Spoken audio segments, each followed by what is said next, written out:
Hello दोस्तों, तो आज के व्लॉग में आपका स्वागत है। तो आज का व्लॉग हमारा रहने वाला है कि मक्का की फसल के लिए सबसे पहला खाद कौन सा उपयोग करें। चलिए तो चलते हैं। शुरुआत में सबसे पहले हमने हमारे ट्रैक्टर की लिफ्ट पे खाद लोड कर लिया है, जो कि जिंक, एनपीके और यूरिया है हमारा, जो कि आज हम मक्का की फसल के लिए सबसे पहला खाद उपयोग करेंगे। तो चलिए दोस्तों, अब हम घर से निकल पड़े हैं खेत के लिए। तो दोस्तों, अब हम जाने वाले हैं हमारे खेत में और देखेंगे आज कि मक्का के लिए कौन सा खाद सबसे उपयोगी रहेगा, जो कि पहला डोज रहने वाला है मक्के की खाद के लिए। तो चलिए दोस्तों, हम निकल पड़ते हैं हम खेत के लिए। तो पिछले व्लॉग में हमने देखा कि हमने मक्के में सबसे पहली 15 से 20 दिन की अवधि में खरपतवार नाशक का यूज़ किया था, जो कि टेम्प्रोजोन केमिकल, उसके साथ एट्राजान यूज़ किया था।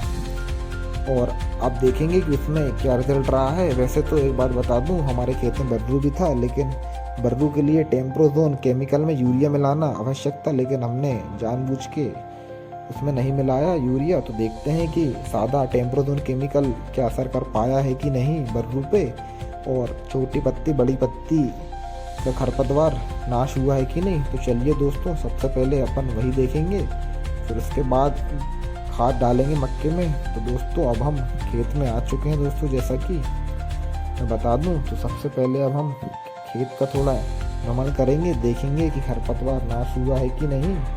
उसके बाद फिर हम खाद मक्के में डालेंगे। चलिए दोस्तों, सबसे पहले ट्रैक्टर को हम साइड लगा देते हैं।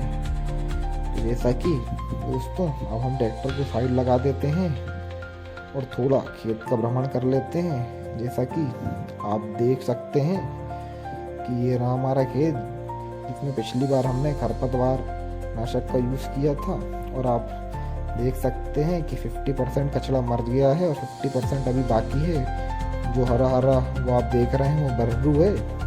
उसके लिए हमें अब क्या करना चाहिए, आप बताइए। वैसे तो हमें टेम्प्रोजोन के साथ ही यूरिया मिला देना था, जिससे बर्रू नष्ट हो जाता, लेकिन हमने जानबूझ के नहीं मिलाया, क्योंकि हम देखना चाहते थे कि टेम्प्रोजोन अकेला बर्रू मार सकता है कि नहीं। तो चलिए दोस्तों, ये तो रहा हमारा खरपतवार नाशक की बातें, तो जिसमें आप देख सकते हैं कि लगभग 50% कचरा खत्म हो गया। तो चलिए सबसे पहले हम खाद का डोज तैयार कर लेते हैं, जो कि 5 किलो जिंक, 25 किलो एनपीके और 45 किलो यूरिया है, जो कि एक बोरी है। ये रहा हमारा 1 एकड़ का डोज, जो कि मक्के की फसल के लिए हमें उपयोग करना है। और मक्कों में एक एक पौधे पे हमें खाद का सिंगल प्लांट पे यूज़ करना है।